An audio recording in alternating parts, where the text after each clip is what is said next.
Fala, meu querido, tudo bem? Boa noite aí, Walter. Tudo bem? Como é que você tá? Tranquilo? Bem. Na medida do possível, né? Cheio de compromissos hoje, né? Nessa loucura que está no nosso país, tá dando para caminhar. É, isso é mais difícil. Então, galera, para quem não conhece, o Kender é um professor de teologia, escritor. Você é pastor também, Kender, ou não? Isso eu Sou fiquei na pastor. dúvida. Sou pastor. Pastor, isso. E eu tenho acompanhado o trabalho do Kender há mais de um ano, tenho gostado muito das coisas que ele faz. E aí eu sugeri o Kender para a gente poder fazer essa live aqui por um motivo bem específico. Uma galera que me acompanha no Instagram sempre pergunta sobre teologia, sobre onde estudar teologia, sobre a importância da teologia. E eu queria entrevistar um professor que eu gosto muito sobre esse tema. Então a gente vai esclarecer as dúvidas que vocês têm. Vamos fazer uma coisa bem didática, explicando o passo a passo da caminhada teológica, das questões mais gerais do tema. E no finalzinho nós vamos deixar um espaço para vocês fazerem as suas perguntas e responderem coisas mais específicas. Walter, não sei se foi com você ou comigo aqui, paralisou, ficou uns minutinhos paralisado, aí eu só ouvi mesmo você dizendo no final. Tranquilo, tranquilo. Vamos retomar aqui. Não sei se é a minha internet ou a sua. Pera aí. Então, galera, o objetivo da live de hoje é fazer uma entrevista com o Kenner, que é um professor de teologia que eu respeito muito, que eu acompanho, sobre os temas gerais dessa ciência. Então, nós vamos debater aqui, na verdade, não debater, nós vamos responder perguntas simples. Tá ouvindo certinho agora? Perfeito. De boa. Então, nós vamos. Eu fiz um roteiro, né, um guiazinho sobre os principais temas da teologia, as coisas que as pessoas sempre perguntam. E no final nós vamos dar um espacinho para a galera fazer perguntas mais específicas. Pode ser, Kenny? Ótimo, ótimo. Se eu não souber as respostas, a gente passa para o pessoal ajudar aí na resposta. Isso. Os universitários aí respondem para a gente. Então, Kenny, antes de começar as perguntas, eu gostaria que você se apresentasse melhor do que eu te apresentei e falasse como começou a sua vocação, essa sua caminhada na teologia. Primeiro eu quero agradecer aí, Walter, pelo convite. Teologia de boteco, né? Teologia no boteco. Teólogo no boteco. Teólogo no boteco. Teólogo no boteco faz teologia de boteco. Porque a melhor teologia é feita no boteco mesmo. Eu lembro quando eu fazia seminário, as reflexões mais importantes que nós fazíamos eram no boteco, lá perto do Seminário do Sul. E Lutero também fazia teologia nas tabernas. Tem um grupo eles eram ex-monges, né? Os goliardos que escreveram, inclusive, aquela Carmina Burana, ó Fortuna. Eles são os responsáveis por essa música clássica. Que massa! Quem eram os goliardos? Me parece que os goliardos eles antecipam mais a reforma do que alguns pré-reformadores que a gente cita, né? Os goliardos eram ex-monges, eles tinham fugido dos monastérios e saíam pelas cidades tocando e ensinando teologia e, de certa forma, blasfemando teologicamente e com músicas contra a igreja, o Papa, etc. E eles faziam isso nas tabernas, né? Nos botecos do mundo medieval. Então, acho que teologia do boteco tem tudo a ver aí. Teologia no boteco, teólogo no boteco. Tá me ouvindo? Tô ouvindo. Perfeito. Bom, então, assim, obrigado pelo convite. Quero também aqui saudar o pessoal que está chegando. Quem está chegando aqui do teu Instagram, alguns que estão vindo do meu Instagram aqui. Nós estamos num bate-papo sobre teologia. É um prazer estar aqui. Bom, eu comecei, eu me converti, né, para a tradição protestante numa comunidade pentecostal, numa Assembleia de Deus. O Kelvin está chegando aí, o Kelvin é assembleiano daqui da região.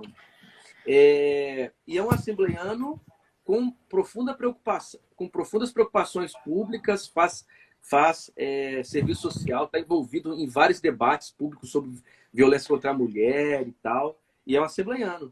Outro dia eu conversei também com a Ava, que é de uma Assembleia de Deus lá em Goiás. Ela instaurou na igreja um espaço de acolhimento para discussões de gênero, sobre Que gênero, massa. violência de Isso, gênero.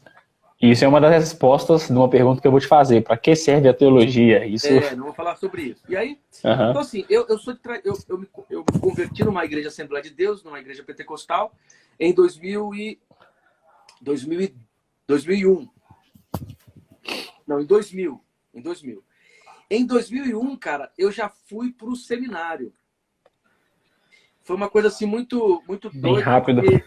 Porque eu me converti e os espaços pentecostais tem essa coisa da profecia, né? Da revelação e tal. Recebi muitas. Pois é, essa experiência que eu acho bonita e tem uma Sim. força transformadora gigantesca e não só de alienação, como alguns gostam de falar. Então, por conta dessas experiências, na certeza de uma vocação mesmo, né? Uma vocação. Em 2002, fui para um seminário que é conhecido como IBAD, Instituto Bíblico das Assembleias de Deus, em Pindamonhangaba, que é uma instituição muito conhecida no mundo assembleiano. Estudei lá 2 anos e meio, e aí depois eu percebi que o nível teológico não era exatamente o que eu queria, né? A história do IBAD é importante, inclusive, para a teologia brasileira, porque o IBAD foi um dos primeiros seminários pentecostais a se instalarem no país. Inicialmente, tinha uma perspectiva muito boa, dirigida por 2 teólogos, né? Um teólogo e uma teóloga, a Ruth Doris Lemos e o João Colenda, que entraram aí no rol dos teólogos brasileiros, rol dos teólogos pentecostais no mundo. Eles fundaram o IBAD. Quando eles se aposentaram, o filho, ele tomou a frente do seminário, e é um seminário que tinha uma preocupação pastoral teológica, se tornou um espaço mais preocupado com uma teologia hiperamericana e mais do que isso, né? Mais voltada para questões econômicas do que realmente para a formação ministerial e teológica. Então, eu parei o curso e me mudei. Fui fazer um seminário no Rio de Janeiro, seminário que agora chama-se Faculdade Batista, conhecido era chamado na época de Seminário Batista do Sul, lá na Tijuca, no Rio de Janeiro. Com uma teologia um pouco mais progressista, uma visão mais acadêmica. E aí eu recomecei, ainda como assembleiano, era seminarista da Assembleia de Deus de Aracruz. Terminei os 4 anos, imediatamente depois entrei no mestrado na Unesp, na área de Bíblia, com o professor Paulo Mas Nogueira. isso você tinha quantos anos de idade? Você começou o seminário com quantos anos e saiu com quantos? Eu entrei com 17 para 18. 18, bem cedo. 18 quando eu saí de casa, com 18. 17, terminando com os 17, completando 18. E voltei pós-mestrado, doutorado, com 23 anos. Não, 25 anos. 25 anos. Então você terminou o mestrado em teologia com 25 anos. Com 25 anos. 25 anos. Com 25 anos. Pouco Pode mais. continuar. Deixa eu fazer as contas. Eu tenho 37, eu não sei. Você me colocou numa matemática difícil aqui. Eu tenho 37, saí de casa em 2002, quer dizer... Então, com 17 para 18 anos, eu entrei na graduação. Foi essa idade mesmo. Com um pouco mais de 25 anos, terminei o doutorado. Foi tudo muito rápido. Porque eu terminei a graduação, já fui direto para o mestrado. No mestrado, terminei o mestrado em 2010. Em 2011, já entrei no doutorado também na Unesp, na área de linguagem da religião, com o Paulo Nogueira, ainda estudando Bíblia, Apocalipse, etc. E terminei em 2015. E nessa época eu pastoreei, na época com o pastor Alessandro Rocha. Não sei se você conhece. Conheço. O Alessandro Rocha foi um dos grandes teólogos protestantes no Brasil, né? Nós éramos amigos, trabalhamos juntos na Igreja Batista lá em Petrópolis. Na época, então, eu já tinha eu tinha feito a mudança denominacional, me tornado pastor batista em 2011. Né? E nesse tempo eu dei aula lá na Unigran Rio, na área de teologia, fiz filosofia na UCP e fazia o doutorado, cara, em São Paulo. Foi um tempo de muita loucura, assim. casado. Seu doutorado é em filosofia ou teologia? É em ciências das religiões. Ciências das religiões, da religião, religião, é.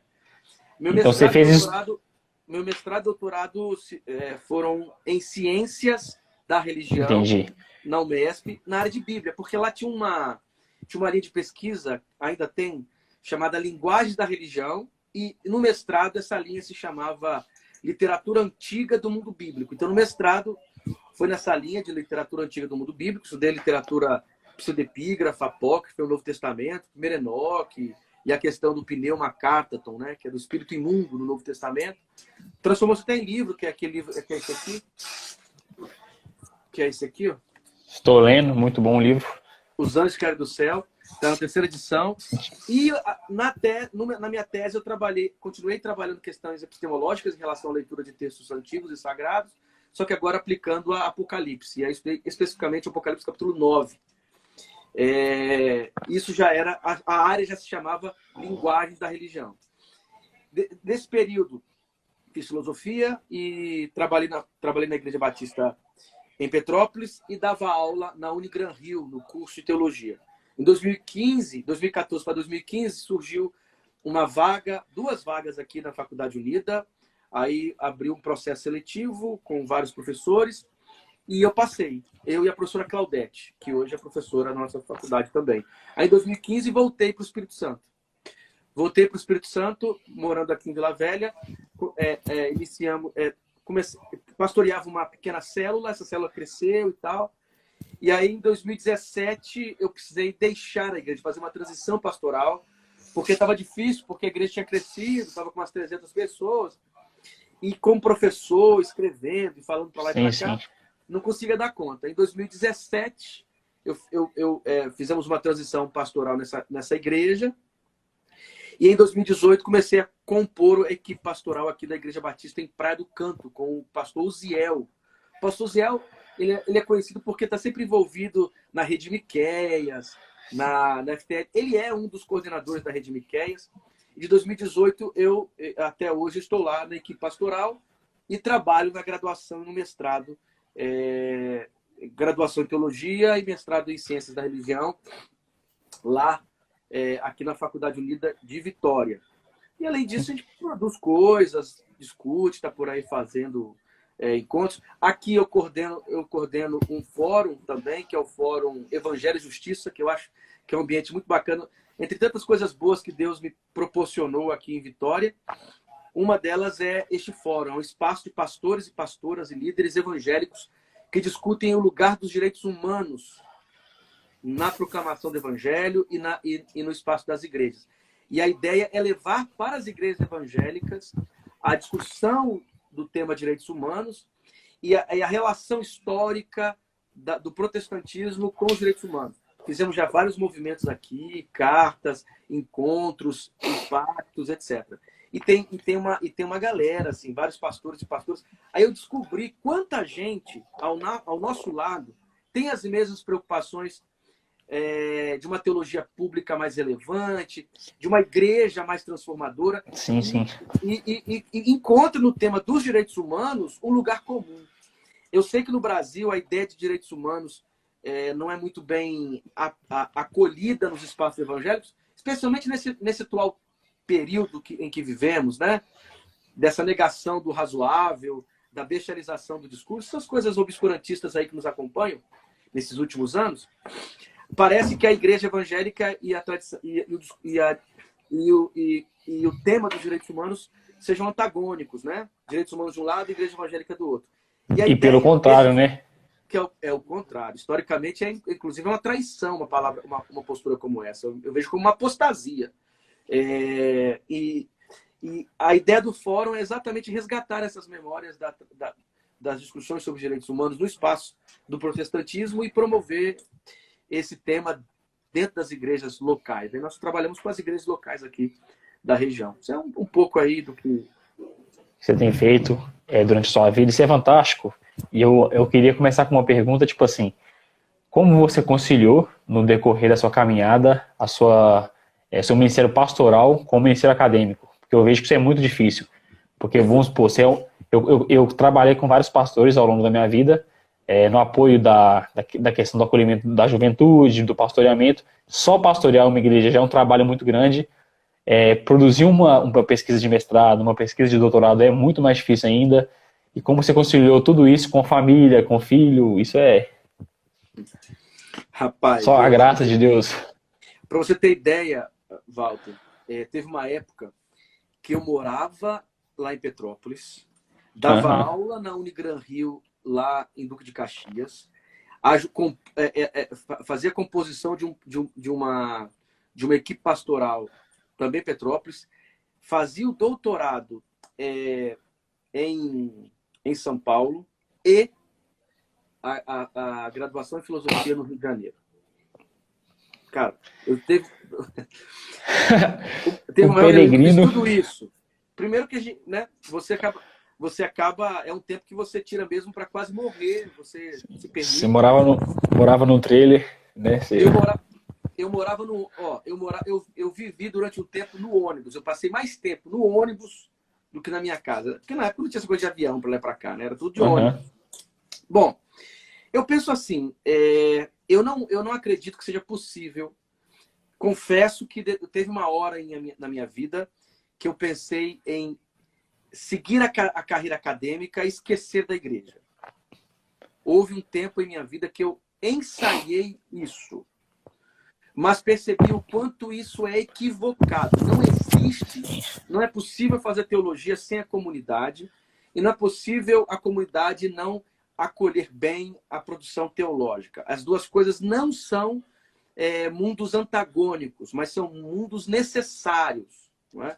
Mesmo no meu mestrado e no meu doutorado, que eu trabalhei questões bíblicas, mas numa perspectiva acadêmica, essas questões bíblicas elas eram iluminadas, alimentadas, melhor avaliadas por conta da minha presença na comunidade de fé. Não é possível fazer teologia, não é possível um bom teólogo dar conta de uma produção madura, relevante, necessária, se estiver desassociado das comunidades. É uma teologia que acaba se tornando pouco frutífera.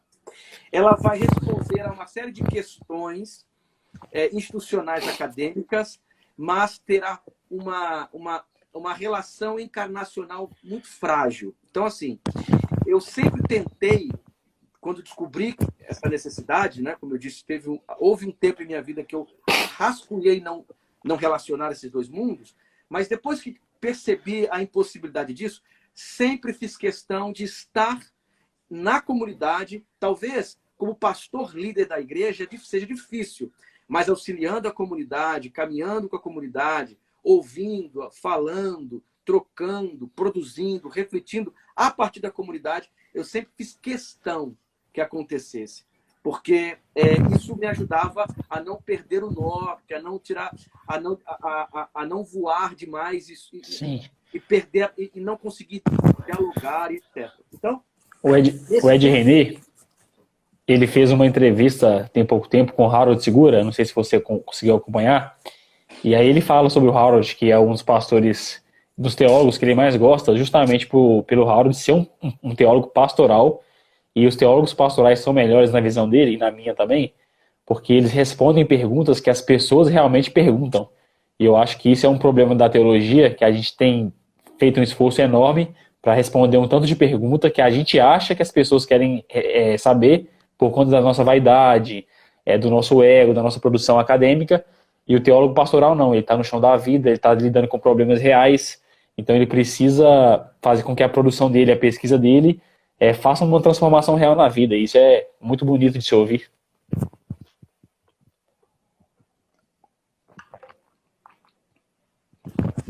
Deu uma travadinha aqui para mim, deixa eu ver aqui. Não sei se foi eu ou você. Deu uma paradinha. Voltou. Deu um delay aqui. Voltou? Voltou. Tem uma área na teologia, né, que é a teologia pastoral, que parece que é a única, é o principal espaço da discussão teológica que se aplica à vida da comunidade. E eu acho que não. Hoje, as pesquisas bíblicas são muito sofisticadas, teóricas.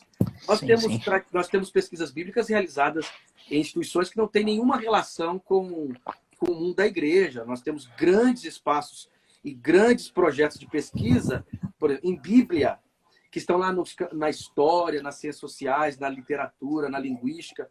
Mas para nós, que de alguma maneira trabalha a partir da experiência do povo, eu não acredito que isso não seja possível traduzir para a comunidade, essa fronteira. Sim. Inclusive, é um desafio que eu tenho enfrentado há muito tempo, né? Eu, como pesquisador de Bíblia, e essa pesquisa bíblica acadêmica ela é muito distante da realidade da igreja, eu tenho feito de tudo para que, e não só eu, né, muitos outros, para que essas pesquisas bíblicas sejam traduzidas para a igreja. Aqui na nossa comunidade, na Igreja Batista em Praia do Canto, nós criamos uma sala na escola dominical chamada Introdução à Bíblia. E o conteúdo que eu trabalho com os alunos que estão chegando na Unida, que os introduz assim, no mundo das ciências bíblicas, eu trabalho lá. Muito bom. E é interessante porque com jeito, com sensibilidade, com responsabilidade e sensibilidade, você consegue ajudar a comunidade a ler a Bíblia de maneira mais madura, menos fundamentalista, e a partir dessa tradição de pesquisa, essa tradição tão assustadora para alguns. Para vocês terem ideia, nossa sala lá tinha 80, 90 alunos. Já está desde 2018 com esse número de pessoas. Hoje, nós transmitimos essa aula... O que é raro, né? Pelo WhatsApp. Aqui, escolas dominicais no Brasil. A gente Instagram. Eu trabalhei linguagem mítica e Bíblia, gênero literário, história da formação dos textos. Essas coisas difíceis que às vezes nós não conseguimos trabalhar na igreja, conseguimos trabalhar lá. Por quê?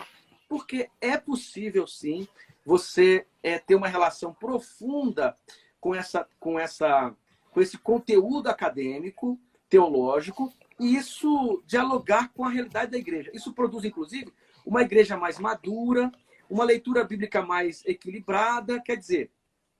E a América Latina nos ensinou sobre isso.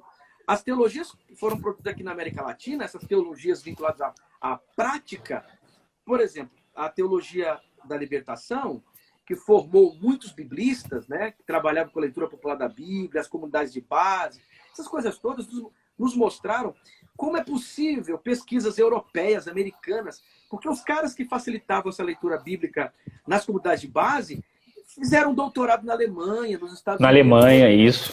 Um exemplo é o Milton Schwantz, que foi um professor, inclusive. O Milton Schwantz fez o doutorado dele na Alemanha, ganhou um prêmio doutor honoris causa quando Marburg completou 500 anos, e o Milton lia a Bíblia com o povo. Entende? E com um povo simples. Então, o que eu entendo é o seguinte, esse exercício de diálogo da formação séria acadêmica com a comunidade é muito possível e necessário. É claro que nem todo mundo está disposto a fazer isso. Eu não acho que seja necessário todos fazer. Eu quero fazer teologia, mas não quero nada com a comunidade. Bom, é um caminho que você pode seguir. Eu fiz um outro caminho. Eu procurei um outro caminho. Não é fácil, porque você acaba apanhando dos dois lados. Hora e outra você é muito mal interpretado, você precisa de uma paciência, você precisa de estômago. Não é incomum, hora e outra, você falar algumas coisas, as pessoas não entenderem, e nesse mundo virtual aí, todo mundo se torna anjo ou demônio de um dia para o outro, né? Quer dizer, mas vale muito a pena, porque ao mesmo tempo você percebe que é possível acreditar em espaços da comunidade, em espaços de comunidade da fé, em que você responda às perguntas que as pessoas fazem e que tenha uma perspectiva de leitura bíblica mais madura, pense em teologia de forma mais equilibrada e saudável. É o que eu penso. Muito boa a sua fala. E eu queria pegar um gancho no comentário seu, que vem inclusive da sua formação de mestrado e doutorado. Qual é a diferença, em poucas palavras, assim, entre as ciências da religião e a teologia? O que é produzido por uma coisa e o que é produzido por outra coisa? A teologia, assim, de forma muito sucinta, ela é uma ciência hermenêutica a partir da fé. Ela tem um pressuposto da fé. E a teologia, comumente, ela está muito vinculada à tradição cristã. Hoje nós temos as teologias das religiões, mas a teologia tem uma história profunda vinculada à tradição cristã. E é um fazer hermenêutico, é uma compreensão de mundo a partir da tradição.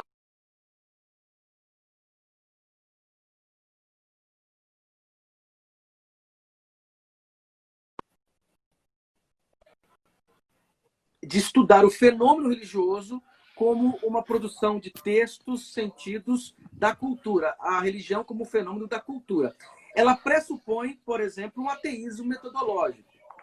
Quer dizer, ela pressupõe a desnecessidade ou a não necessidade de um vínculo com alguma prática de fé. A ciência da religião, ela não tem o pressuposto que a teologia tem. Não é? Quando você olha o campo da ciência da religião, história das religiões comparadas, fenomenologia da religião, filosofia da religião, sociologia da religião, e essas ferramentas que compõem o campo disciplinar chamado ciência da religião, elas leem o fenômeno religioso como um fenômeno histórico-social e não pressupõem qualquer tipo de relação com a divindade, etc. Já a teologia, ela é uma ciência da fé. Ela é uma ciência que pressupõe a experiência de fé, que pressupõe a fé. Tem teólogos que não pressupõem isso ou não fazem teologia a partir desse lugar? Sim, mas de maneira sucinta, a teologia pressupõe a fé. Então, tem outra pergunta que eu queria fazer, que eu acho ela bem importante assim, e foi quando eu acho que foi em 2013, 14, quando eu estava começando a estudar, comprar livros de teologia de forma assim, independente, né? Porque eu me converti numa comunidade neopentecostal e a minha comunidade não dava muita ênfase no estudo. Então, assim, o que eu tinha de livro era indicação de internet, porque quando eu me converti, fui liderar 200 jovens na igreja e aí já entrei para uma universidade. Comecei a fazer geografia na Federal. Então eu tinha um dilema, um lugar que bombardeava minha fé e a minha igreja que não me dava o suporte teológico, mas me dava o suporte de comunidade, de fé e tal. Então eu comecei a pesquisar coisas para poder fazer apologética, que aí eu descobri a apologética. Depois eu abandonei, mas gostava muito de apologética. Aí eu comecei a pegar todos esses livros de americanos, estudei, virei um calvinista, porque eram as referências da internet, né? E inclusive teve uma live sua que você fala de uma pesquisa que você fez no Brasil com os jovens e você descobriu que os jovens brasileiros pentecostais, eles eram calvinistas na sua teologia. Eu não me recordo, eu não sei se foi muito bem isso que você falou, mas eu me recordo disso. E eu fui um desses caras, de uma igreja neopentecostal, carismática e batista, que me tornei calvinista por conta da internet. E aí, uma vez eu vi uma fala do Augusto Nicodemos, em uns vídeos dele curto, que perguntaram para ele aonde eu deveria fazer teologia. A resposta dele foi muito simples. Ele falou assim, olha, qualquer faculdade que não seja reconhecida pelo MEC. E aí foi a primeira vez que eu escutei isso, fiquei bastante incomodado, falei, ele tá errado.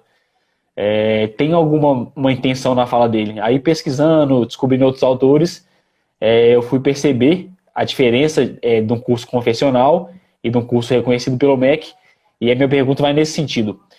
Qual é a diferença e a importância das graduações de teologia reconhecidas pelo MEC em relação aos cursos confessionais e os cursos livres de teologia? Veja, óbvio, a primeira coisa bem prática, hoje não é permitido mais convalidação. O que era convalidação? Você estudava 4 anos no seminário maior e você poderia convalidar o seu diploma, tornando o seu diploma um documento reconhecido pelo MEC.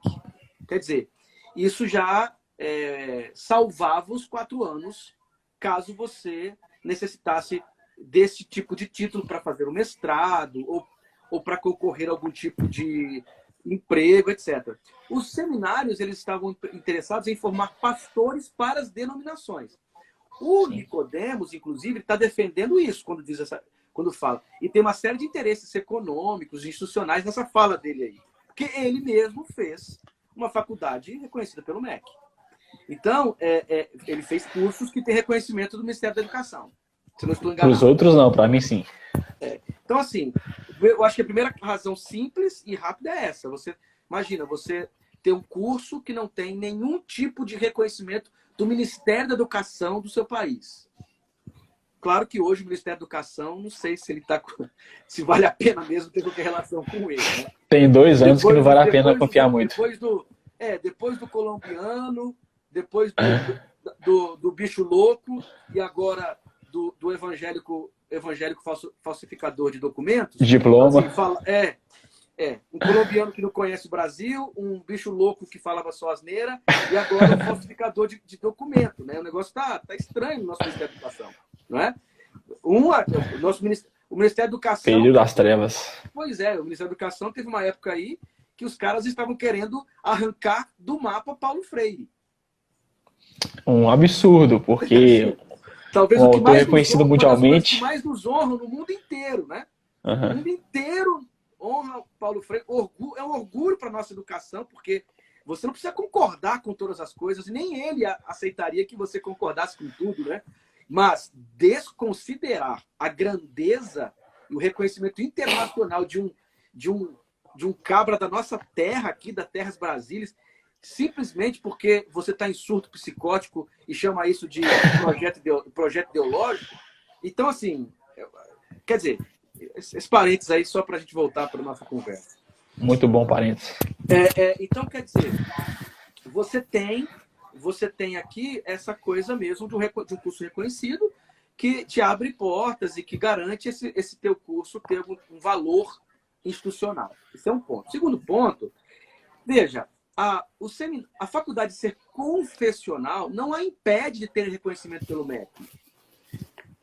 As batistas, talvez, eu acho. Você pode ter uma faculdade teológica que ela tem preocupações em formar gente para a denominação e ser reconhecida pelo MEC. Você tem a Faculdade da Assembleia de Deus em São Paulo, a FABAT, ela é uma faculdade que tem uma relação direta com a Assembleia de Deus e é reconhecida pelo MEC. Ela é confessional nesse sentido, entendeu? Ela tem uma confissão que alimenta o seu currículo, o seu caminho. Agora, o MEC, ele dá diretrizes para esse curso. Essas diretrizes são diretrizes gerais, e isso aqui é importante falarmos, porque alguns acham que as diretrizes do MEC se referem, inclusive, ao que o professor vai ministrar lá na sala de aula. Não é verdade. As diretrizes são horizontes, são linhas temáticas que a instituição precisa considerar, porque são parâmetros considerados como parâmetros necessários para uma boa formação. Inclusive, parâmetros que discutirão coisas muito próximas das preocupações relacionadas à cidadania, raça, gênero, que são pontos fundamentais para uma teologia, né? Tanto que o MEC ele envia representantes para que eles avaliem a instituição. Tem um primeiro momento, que é a autorização. Depois dessa autorização, esses analistas, esses avaliadores voltam para o reconhecimento, para ver se a faculdade conseguiu se adequar a este parâmetro institucional. É igual quando você tem um curso de história, de medicina, de direito, que exigem horizontes, parâmetros a serem cumpridos, não é? Questão relacionadas ao corpo docente, a coerência entre o projeto pedagógico e as disciplinas. Quer dizer, esse parâmetro é fundamental para que o curso tenha estrutura, tenha coesão, seja realmente um processo real de ensino-aprendizagem, não só um espaço de ensino de qualquer coisa, de qualquer jeito, não é? Então, é fundamental os cursos de teologia se tornarem reconhecidos, terem o reconhecimento do MEC, é uma grande vitória para a nossa área, é uma grande vitória para o nosso campo, especialmente porque isso serve de parâmetro mínimo para que você avalie os cursos que você gastará seu tempo, seu dinheiro, né? Hoje você tem condições de abrir um curso aqui em qualquer lugar, mas não terá, esse curso não terá a chancela do MEC. Então, isso te ajuda como um parâmetro. Além disso, você tem a possibilidade de estudar numa instituição que a teologia é uma teologia fora do claustro, minimamente. Sim. Mesmo assim, mesmo sendo reconhecido pelo MEC, é possível que ela tenha uma série de interditos, né? Que ela impeça uma série de acessos. Mas, por conta deste enquadramento ao MEC, É mais difícil ela. este curso tem mais, assim, ele tem grandes possibilidades de ser um espaço mais arejado, mais aberto, mais dialogal, porque a própria estrutura do MEC ela vai forçando isso. Mas isso não significa que cursos confessionais não tenham reconhecimento pelo MEC. Isso também não eu já quero puxar um gancho. Na verdade, eu ia deixar essas perguntas mais para o final, mas pelo tempo eu quero fazê-las agora para a gente depois abordar outros assuntos. Essa pergunta é muito importante, porque vamos supor, hoje na internet, quando você pesquisa teologia, existem vários cursos livres, que foi até uma pergunta que o Tofa Fagundes fez agora. E esses cursos têm uma média de preço de R$150 a R$200 mensais. E aí você estuda 1 ano, 2 anos, e geralmente é um professor só ou 3 caras que eles vão tipo assim, se juntar para dar um curso. Eu não acho isso errado, não. Eu acho bem válido, porque eles estão produzindo material.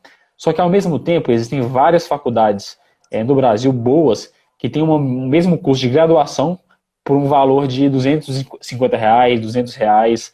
E eu tenho incentivado os meus amigos o tempo todo, não faça esse curso livre, não porque o conteúdo é ruim, é porque a graduação à distância e a graduação presencial que você vai fazer, elas vão ter, tipo, talvez 1 ano a mais só, e você vai ser um graduado em teologia, então você vai ter mais professores, você vai ter uma biblioteca maior, você vai ter uma metodologia de ensino mais ampla. Então, eu aconselho agora, principalmente por esse advento do EAD, que as pessoas façam esses cursos à distância da graduação, ao invés de fazer os cursos livres de teologia.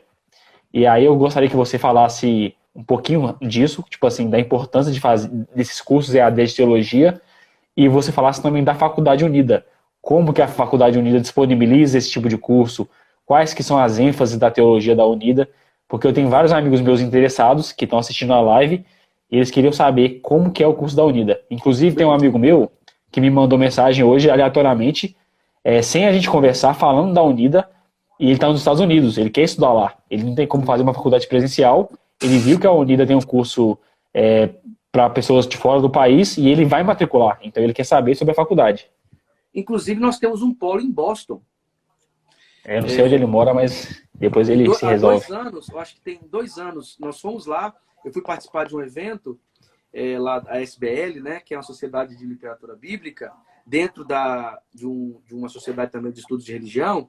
E aproveitamos e fomos lá, inauguramos o polo numa igreja lá em Boston, na grande Legal. Boston, né? E, quer dizer, a Unida está lá também. Assim, veja, eu sou coordenador aqui na Unida dos cursos de extensão. E nós ministramos cursos de extensão em curta duração. Nós vamos ter um curso agora de teologia pastoral, teologia pentecostal. São 5 meses, são encontros rápidos, todo online, com 5 professores diferentes. Nós estamos dando uma série de cursos gratuitos, de um encontro, 2. O professor Grant, que é um escocês que compõe o nosso corpo docente, tem ministrado lá o Theology in English, que é um curso sobre teologia latino-americana com professores internacionais de graça, em curta duração. Isso quer dizer, esses cursos de curta duração, eles têm o seu lugar. Tem o seu lugar. Eu tenho alguns amigos que ministram lá, eles são especialistas em uma área, aí dão curso lá de 2 semanas, né? 1 mês. Eu acho que isso não é o problema. O problema é quando você entra em um curso que é de verdade um curso de curta duração, mas se mostra como um curso de graduação, se apresenta como uma formação teológica. Tal. O recomendável é que você faça uma graduação séria em teologia. Não é? Você, inclusive, pode fazer essa graduação em teologia séria e ir fazendo cursos de curta duração. Se você entrar na Faculdade Unida, você tem lá graduação em teologia, curso ou livre. Graduação em Ciência da Religião, agora EAD, e você pode ir fazendo cursos de curta duração que a própria Unida disponibiliza. Esse é o meu caso. Eu fiz vários cursos ao longo da vida, cursos livres. O que eu sei de teologia é tudo de curso livre. Fiz um seminário de teologia bíblica de 1 ano, que é mais profundo. Estou terminando de sistemática e vou entrar na graduação. Então é completamente possível Estudar tudo assim. Mas agora, eu recomendo muitíssimo que não entrem, caso você queira, tornar a sua formação relevante, para que você não perca, inclusive, o seu tempo, não invista muito em algo que não terá valor em termos institucionais. Agora, você pode ter valor intelectual, dependendo do curso também, mas valor institucional muito pouco. Não entre numa graduação, nesses cursos livres, rápidos, e torne isso a tua formação. Eu recomendo que você procure um curso sério, um curso que tenha reconhecimento pelo MEC. Hoje, o futuro da graduação no Brasil é EAD. A quarentena, inclusive, tem nos mostrado isso. Na Unida, nós temos agora ministrado durante a quarentena, via Google Meet, as nossas aulas que seriam presenciais. Abre a sala e a aula é online, ao vivo. Quer dizer, então, é uma mudança que está acontecendo aí na formação teológica e na formação universitária em geral. Então, assim, eu não recomendo que façam esses cursos livres como uma espécie de graduação, mas esses cursos livres rápidos têm o seu lugar, mas recomendo que vocês façam um curso reconhecido pelo MEC. E, tipo assim, falando aqui do meu lugar, eu recomendo muito a Faculdade Unida, não porque só trabalho lá. Eu saí, eu estava em Petrópolis, fiz o concurso e passei. Só te interromper rapidinho. Eu deixei o link aqui, ó, fixado, é o Instagram da faculdade. Quem tiver interesse, é só pesquisar lá. Só pesquisar. Por que eu fiz isso? Porque eu saí de Petrópolis, até para voltar aqui para o meu estado, mas por conta da Faculdade Unida. A Faculdade Unida é uma instituição hoje muito respeitada. Nós temos parceria com Princeton, 3 professores já foram para Princeton, alunos agora vão para Princeton também, essa é a ideia. Temos programas e relacionamentos com a Universidade Metodista em Ohio. Temos relações internacionais para produzir teologia com seriedade. Então, assim, recomendo muito a Faculdade Unida, por conta desse espaço, né, que ela tem se tornado. Então, não é porque eu trabalho lá, é porque eu realmente acredito acredito na proposta teológica e intelectual e de formação da Faculdade Unida. E ela agora tem entrado há algum tempo nesse espaço da EAD, né, do EAD. E tem o EAD em teologia e o EAD em ciências das religiões, na graduação. E pós-graduação também EAD, como também temos a graduação presencial. E o mestrado, que é o chamado mestrado profissional em ciências das religiões. Esse mestrado, ele tem, para o MEC, tem o mesmo valor do mestrado acadêmico. Ele acontece, os encontros são 2 encontros por ano, 2 semanas em janeiro e 2 semanas em julho, depois 2 semanas em janeiro, 2 semanas em julho.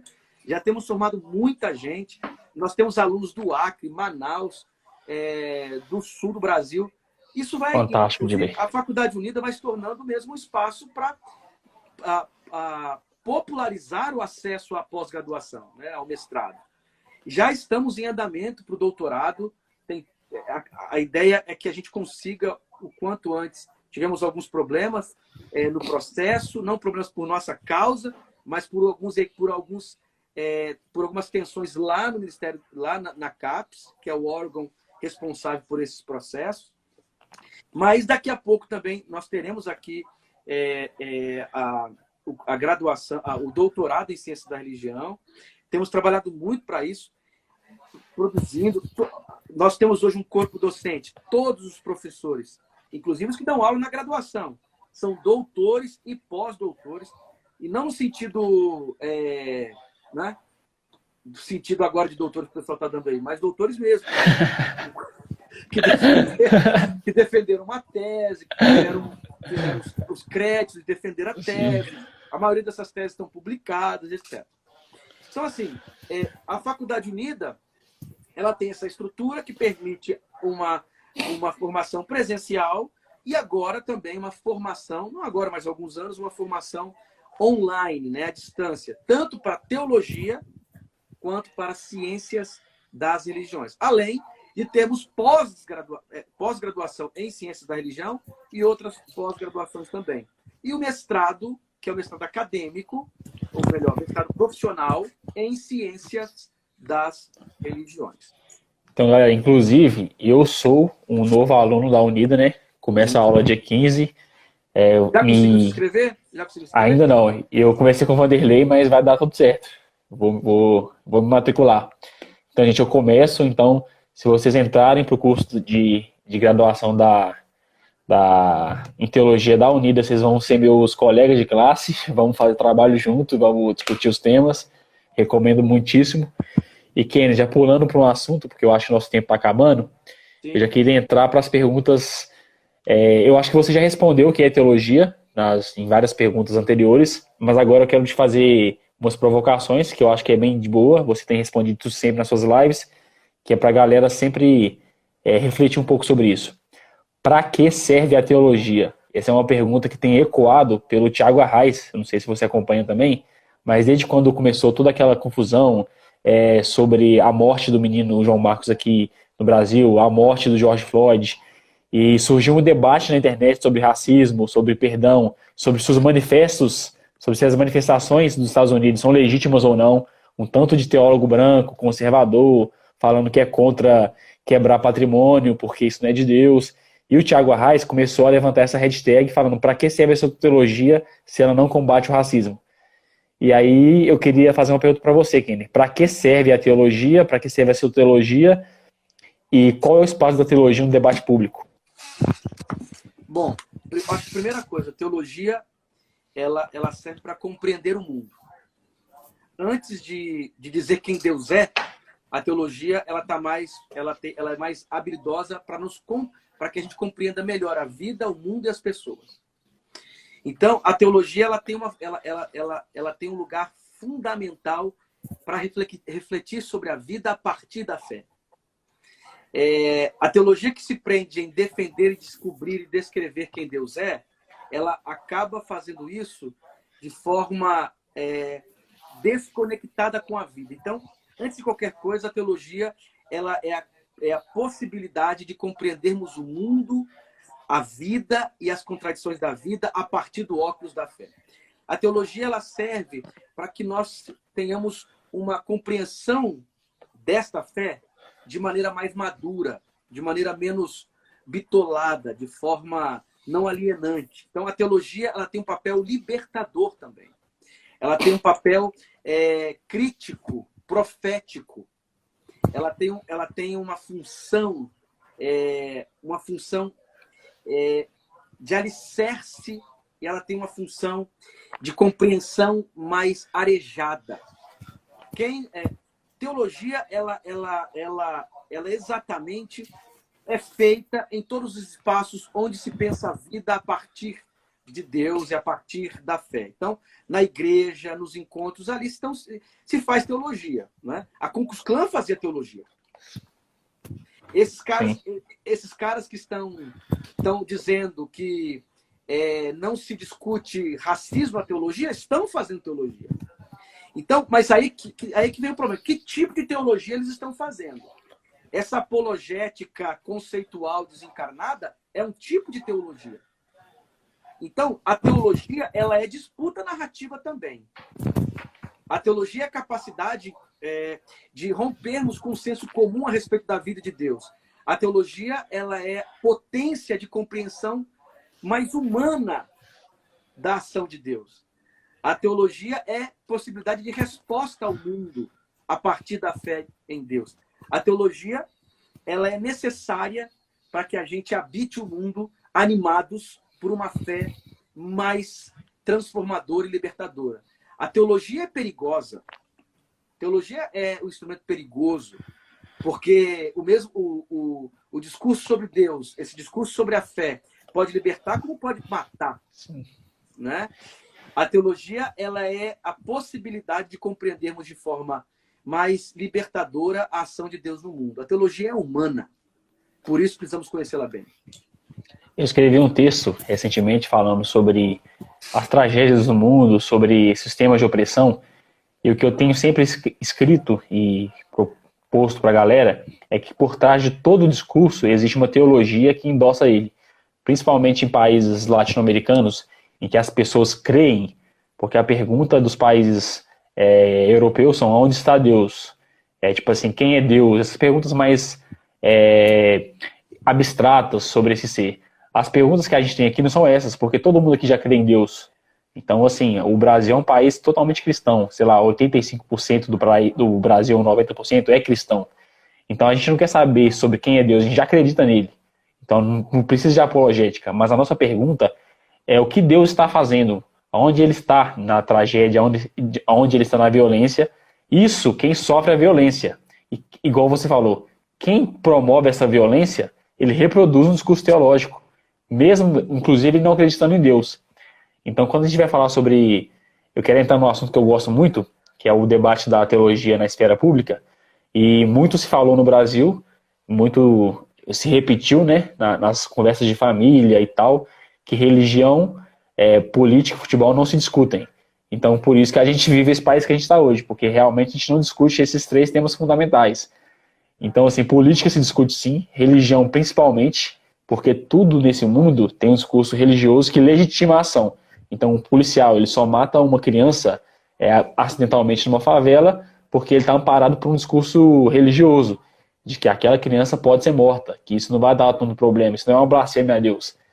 Porque a gente moraliza muito algumas coisas no âmbito religioso, mas não moraliza uma morte de uma criança numa periferia.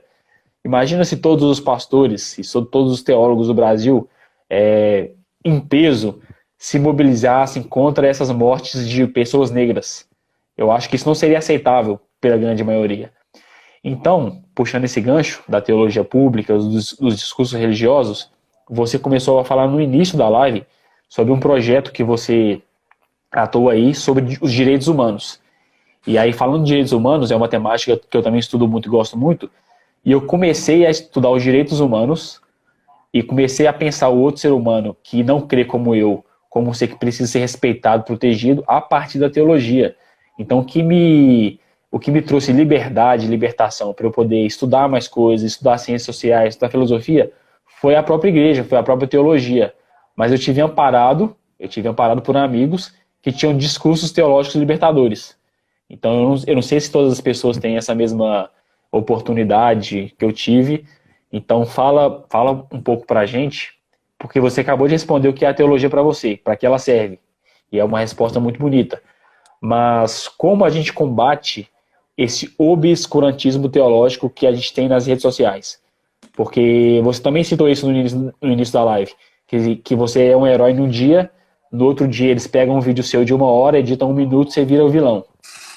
Então, como combate isso? Eu acho que nós criamos outros caminhos possíveis com teologia. Se há um discurso obscurantista, monstruoso, alienante no sentido negativo, desumanizador, quer dizer, se combate isso com teologia, com boa teologia, não é? Com teologia que pensa a vida. Porque essa história de que teologia religião não se discute, quem diz isso é quem quer que as coisas permaneçam do jeito que estão. Inclusive usa a religião e usa a política. E não se discute. Por que não se discute? Porque é onde eu estou. Porque se eu não estivesse nesse lugar, nós iríamos discutir. É igual aquela coisa, né? Você é pastor, não pode ficar falando de política. Vai falar de Jesus. Ué, mas por que vocês não disseram isso quando fizeram a mesma coisa com Dilma, com Lula, com Fernando Henrique Cardoso? Quer dizer, não se discute política e religião, não se misturam, quando estamos em espaços que me favorecem, o que são os políticos e as perspectivas teológicas que me agradam. Quando não me agradam, sim, discute. Não sei se eu fiquei claro nesse sentido. Foi claro. Inclusive, eles têm um discurso de não precisamos de uma teologia contextual que discute o problema. Nós precisamos de uma boa teologia. E essa boa teologia deles é sempre a teologia deles. Entendeu? É tipo assim, não precisamos discutir esses temas. Continua lendo a minha teologia, leia os meus livros. E a América Latina faz isso há muito tempo. Como surge a teologia latino-americana? Que ela percebe que o jeito de pensar Deus, a igreja e a fé que a Europa e os Estados Unidos faziam e fazem, não davam respostas e não eram tão interessantes para nós aqui. Porque teologia tem cor. Teologia tem corpo, teologia tem memória, teologia tem imaginário. Teologia tem conceitos que brotam do chão da terra de quem produz. Experiência, né? Tem experiência. Tem experiência, quer dizer, não existe teologia neutra, não existe teologia do nada, não existe método que seja do nada, que seja de lugar nenhum. Método, epistemologia, teologia, todas essas coisas são construídas a partir dos lugares, lugares históricos e sociais bem estabelecidos. Então, uma teologia só teria sentido na América Latina se caminhasse com uma perspectiva pós-colonial, com uma epistemologia do Sul, com preocupações vinculadas às demandas aqui da América Latina. Então, teologia se faz assim. E para ser uma teologia pública relevante, ela precisa ter o corpo, o cheiro, a linguagem, as preocupações dessa esfera pública onde ela está. Você disse que os europeus não estão lá, os europeus estão preocupados com ateísmo e etc., enquanto nós aqui estamos preocupados com outra coisa. Aqui nós temos muito Deus. Deus está. Eu lembro uma vez que o Leonardo Boff falou uma frase fantástica. Ele diz assim: os europeus compreendem Deus, o latino-americano sente Deus, né? Então, quer dizer, é uma outra forma de fazer teologia. É um outro jeito de pensar a experiência. E eu acho que essa teologia latino-americana, essa teologia que tem cara, tem corpo, tem rosto, né? Tem gênero, ela precisa dialogar com a vida destas pessoas daqui. E ser feita por pessoas daqui. Sim. E mais, precisa ser uma teologia não de Deus, mas uma teologia da vida. Deus é pressuposto. Deus não é um objeto último. Eu acho a teologia que tem como Deus como objeto último, ela costuma se desvincular da vida. Porque a gente fala de Deus a partir daqui, dos lugares por onde caminhamos. Então, essa teologia feita na vida, ela vai começar a dar respostas a questões que se relacionam à nossa existência, à nossa vida. Até os dogmas, as discussões mais teóricas e sérias, né, rígidas, como diria Rubem Alves, mais chatas, elas acabam ganhando um outro rosto quando se encarnam na realidade da vida das pessoas. Aí vamos pensar em trindade, por exemplo, e trindade e violência, trindade e racismo, trindade e violência contra a mulher e etc. Quer dizer, é uma teologia que ela pode sim ter um sistema conceitual, mas esse sistema conceitual, que parece ser atemporal, ele precisa de alguma maneira dialogar. A minha cristologia precisa ser uma cristologia que dê conta das questões latino-americanas. A minha cristologia tem que dialogar com o meu bairro aqui, que não tem água, não tem esgoto, que o povo vive se beneficiando lá de uma classe de poder, políticas imorais. Quer dizer, a minha teologia precisa enfrentar o coronelismo que ainda se estabelece no Brasil. É uma teologia que tem que ser uma teologia pé no chão, como diria Clodovis, né? Clodovis Boff. Tem que ser uma teologia que respira a vida, como diriam aí os teólogos latino-americanos, etc. Então, na esfera pública, essa teologia ela precisa ser produzida a partir das demandas deste lugar onde se produz teologia. É por isso que a gente fala de teologia de direitos humanos, né? E etc. É isso. Eu acho que a ideia é essa, sabe, Walter? É uma teologia, você citou aí o Rodrigo Arraes, né? O Tiago Arraes. Tiago Arraes, isso. Quer dizer, a teologia precisa responder às questões da vida e às questões tensas da vida. Hoje, parece que alguns temas que sempre estiveram aí estão sendo ouvidos com mais cuidado por conta das barbaridades que aconteceram e sempre estiveram aí. Mas é exatamente essa capacidade de ouvir o mundo que ouviremos a Deus, né? John Stott, né? A teologia é ouvir Deus no mundo. Sim. John Stott tem um livro sobre isso que é bem interessante, Ouça o Espírito, Ouça o Mundo, alguma coisa assim. E falando um pouco mais sobre essa pegada teológica e sobre a igreja brasileira, o James Dunn, que foi um dos maiores biblistas que eu já li na minha vida, faleceu ontem, infelizmente. Ele escreve um livro chamado Unidade e Diversidade, Novo Testamento, um livro fantástico. E ele vai advogar sobre isso, porque quando a gente fala sobre a igreja, e quando a gente vai falar sobre a patrística, existe um saudosismo sobre uma unidade que nunca existiu, que sempre quando eu estive na igreja, E sempre quando eu entrei nos seminários livres de teologia e quando eu ouvi as discussões teológicas na internet dos YouTubers, principalmente os mais calvinistas, eles meio que contam a história da teologia da igreja como se fosse uma coisa uniforme, bem certinha, que Deus encaminhou aquilo tudo. E aí eu lendo os biblistas e lendo os pesquisadores do Novo Testamento, eu vou ver que nunca existiu isso, que essa unidade da igreja só é possível a partir da diversidade. Porque, inclusive, tem uma galera que cria uma coisa muito diferente de uma outra galera, e naquela época eles não eram chamados de hereges em si, eles debatiam teologia. É interessante, porque nós tínhamos acesso por exemplo, ao cristianismo gnóstico pelos textos da patrística. Aí depois nós encontramos Aí você via a patrística falando dos gnósticos como se eles fossem um bando de hereges. Herege, destruindo a fé cristã. E gente que deveria ser eliminada. Aí quando nós encontramos os textos de Nag Hammadi, que são textos que revelam um pouco a tradição, as fontes primárias de parte dessa tradição, né? Dessa tradição gnóstica, o gnosticismo também é muito plural, aí você percebe um sistema teológico muito coerente e que esses gnósticos faziam as mesmas críticas à ortodoxia e à patrística, inclusive em relação ao martírio.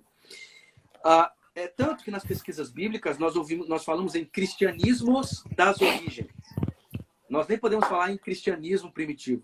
Cristianismos das origens. Os próprios textos do Novo Testamento mostram essa pluralidade. Um exemplo, o Evangelho de João. Quando você olha o Evangelho de João, você percebe dentro do Evangelho de João um processo da formação da comunidade joanina. E ali já há atenção de grupos cristãos diferentes. Atos dos Apóstolos fala dos primeiros cristãos, e você tem lá Estevão e uma galera vinculada à tradição grega. Na verdade, contra o templo, né? É um grupo de cristãos contra o templo. Interessante. A perseguição acontece, um grupo sai, mas João e outros discípulos continuam em Jerusalém numa boa. Por quê? Porque são cristianismos diferentes. O cristianismo que recebe a perseguição em Jerusalém são cristãos vinculados ou que negam o templo, o que não acontecia com aquela outra parte dos cristãos que estavam vinculados ao templo. Você tem o cristianismo de Antioquia e etc. Assim como o judaísmo é um judaísmo plural, os cristianismos das origens também representam uma experiência profundamente plural, diverso. James Dunn está certo. Há uma diversidade de cristianismos desde o Novo Testamento. Aquela ideia, né, viviam na comunhão, na partilha do pão, na comunhão. Isso é um horizonte ideal, teológico, literário de Atos. Mas o próprio livro de Atos dos Apóstolos já nos mostra um cristianismo em tensão, em disputa, plural. Quer dizer, isso é ruim? Pelo contrário, isso é muito bom. Porque nós pertencemos a uma tradição que sempre valorizou a pluralidade, a multiforme manifestação das práticas de fé. Quer dizer, o cristianismo é um movimento extremamente diverso. Quando você olha a literatura pseudepígrafa, ou melhor, a literatura apócrifa do Novo Testamento, você vai encontrar exatamente essa diversidade. Quer dizer, são vários cristianismos. Aí essa idealização monofônica do cristianismo originário é uma projeção equivocada sobre o passado. Vamos voltar ao cristianismo das origens. Aí qual cristianismo? Não é? Inclusive, eu acho que essa posição, mais do que equivocada, eu acho que ela é intencional. Porque se o discurso patrístico que eu escolho, que eu recorto, está correto, se Santo Agostinho está correto, se Calvino está correto, se fulano de tal está correto, então o que eu falo hoje não pode ser questionado. Então, quando o jovem da minha igreja vai questionar o que eu faço em termos de ministério, de organização, de teologia pública, em quem eu voto, em quem eu apoio, ele não pode me questionar, porque não é eu que estou errado. Eu estou copiando o pai da igreja. Então, não é um discurso meu, é um discurso da Bíblia, a Bíblia que fala isso, mas isso é mentira. Aquela coisa meio da sucessão apostólica, né? Isso. Mas para a igreja evangélica seria estranho, né? A sucessão apostólica está muito mais vinculada à tradição católica romana, que tem o seu lugar, que eu acho muito bonito, que pode ser um instrumento mesmo de libertação, de unidade. Por exemplo, diversidade e unidade não são antagônicas, não são coisas antagônicas também. Sim. O que me parece estranho é a tal da uniformidade. A pluralidade, ela pode sim apontar por uma unidade, uma catolicidade, né? Quer dizer, na pluralidade nós criamos espaços de unidade. Isso é importante. Mas essa unidade não pode ser uma unidade que gere uniformidade, opressão e autoritarismo. Exatamente. Essa fala que você fez aí, ou seja, um líder lá que, em nome desta suposta tradição apostólica ou a tradição patrística, não permite o diálogo, a renovação dos espaços, a crítica, na verdade, ele está indo contra a própria tradição protestante. Quer dizer, há uma unidade em Cristo. Tem um teólogo latino-americano, muito conhecido, Bernardo Campos, que vai falar da pentecostalidade da igreja. Quer dizer, há uma pentecostalidade da igreja. A igreja toda, em sua pluralidade, se encontra na experiência do Pentecostes, nessa muitas vozes, mas esta unidade não pode gerar uma espécie de imposição uniforme. Inclusive, a beleza da igreja está nisso. Eu aprendo com o outro, eu cresço com as outras possibilidades de pensar a fé cristã, ao mesmo tempo que essas outras possibilidades crescem comigo. Né? Eu fiz até um exercício, deve ter um ano atrás, discutindo com um pastor amigo meu, bem conservador assim, nesse sentido da teologia, e aí a gente estava discutindo canonicidade. E ele, na percepção dele, o cânon, a Bíblia Sagrada Reformada que a gente tem, é uma vontade de Deus, que Deus protegeu o livro para estar daquele jeito, para nós hoje no século XXI ler daquele jeito. E a gente debatendo sobre esses temas, e ele disse nessa nossa conversa que quem não cria nisso não era cristão. E eu falei, não, você está sendo muito radical, não é bem assim. Aí ele falou assim, não, para ser cristão tem que crer na Bíblia do jeito que nós protestantes cremos. Aí eu fiz um exercício com ele, eu falei assim, sabe aqueles muçulmanos, aqueles cristãos que foram mortos pelo Estado Islâmico, que estavam todos de laranja, que apareceram no vídeo na internet? Aí ele falou assim, sei. Eu perguntei, você acredita que eles são cristãos mártires ou não? Ele falou assim, claro que eles são irmãos na fé, são mártires, deram a vida. Eu falei assim, mas eles eram cóptas. E a Bíblia deles tem vários livros a mais do que a nossa. Então você acabou de se contradizer. Então você está usando um discurso que você aprendeu em algum lugar, não sei qual seminário que você aprendeu, que ele não se sustenta nem naquilo que você crê. Não faz sentido você ter um discurso separatista desse. Isso não é um discurso do Novo Testamento.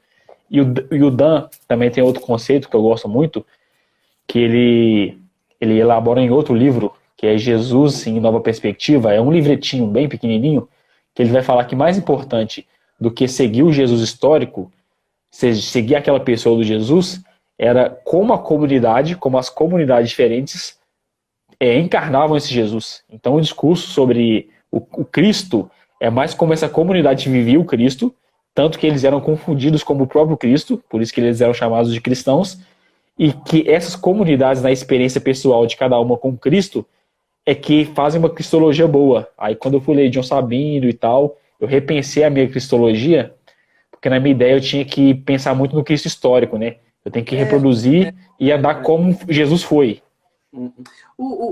Essa discussão do James Dunn é uma discussão que está dentro daquela pesquisa chamada Busca do Jesus Histórico, né?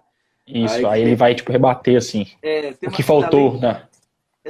Desde o Rei Maurus lá, e depois você passa pela primeira onda, que é a grande discussão. Quem foi o Jesus de Nazaré?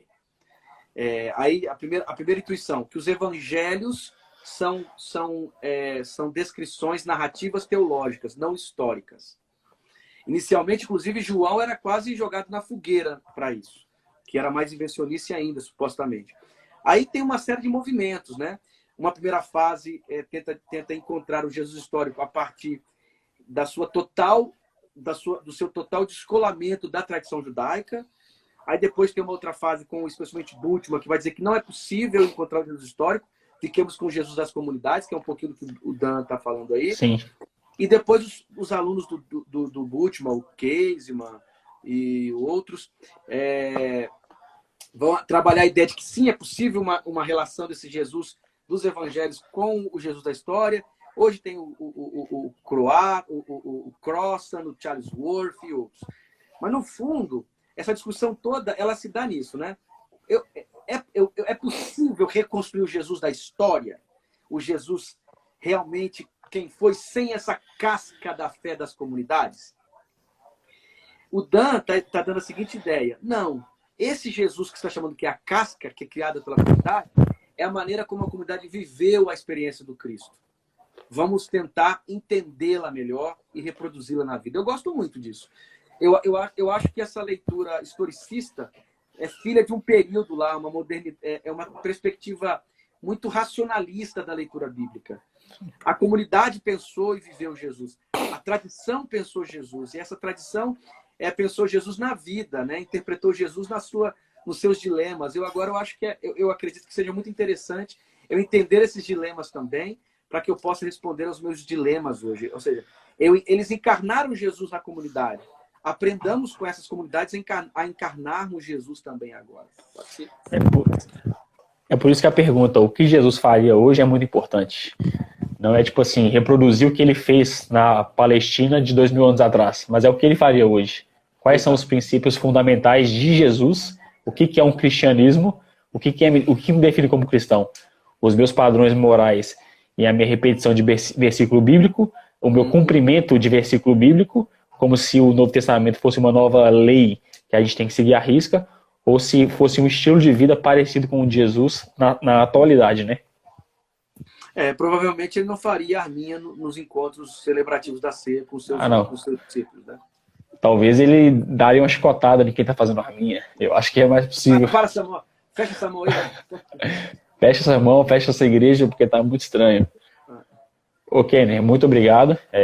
Eu acho que foi suficiente o que a gente abordou aqui. Depois vamos tentar fazer mais com assuntos mais específicos.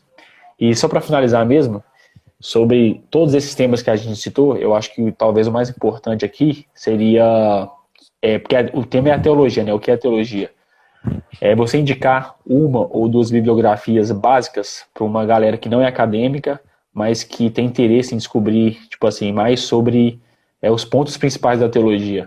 Um livro que eu sempre estou indicando, para te dar tipo um norte assim, é o do Gonzalez, Doutrinas Básicas do Cristianismo, que eu acho que ele passa pela história do dogma e da teologia com uma linguagem bem simples. Eu acho que para uma teologia latino-americana, pensando em teologia latino-americana, um texto do o Jesus Cristo Libertador, eu acho que pode ajudar do Leonardo, né, Leonardo Boff, pode ajudar nessa entrada na teologia latino-americana. Um texto também interessante, um texto que eu li logo quando eu comecei a fazer teologia, Conselhos para Jovens Teólogos e Pastores. Fantástico. É um livrinho pequenininho, simples, que foi... Quando eu cheguei lá no seminário da Assembleia de Deus, eu li, e ele ajuda muito a você entender um pouquinho esse lugar aí da vida teológica, do que serve, para que serve isso, qual a relação disso com a igreja. Talvez para quem nunca leu nenhum livro de teologia, nunca leu nada de teologia, não tem relação nenhuma com isso, eu recomendaria esse livrinho aí, esse livreto, esse opúsculozinho, Conselhos para Jovens Teólogos e Pastores. Ok, Kenner, muito obrigado mais uma vez. Então, galera, quem quiser conhecer o trabalho do Kenner, é só seguir ele nas redes sociais dele. Ele tem uns livros bacanas demais que foram publicados pela editora Recriar. Estou lendo os 2 agora. Já vendi vários essa semana. A galera gostou muito, principalmente do Apocalipse de João, que ele tem umas sacadas muito massas sobre que eles respondem muita coisa da nossa sociedade atual, se a gente compreender um pouquinho melhor do Apocalipse. Então fica a dica aí, gente. Segue o Kenner aí. Obrigado, professor. Obrigado, Walter. Foi muito bacana estar aqui com vocês e continuemos a caminhada. Tá. Com Deus, gente. Valeu. Abraço.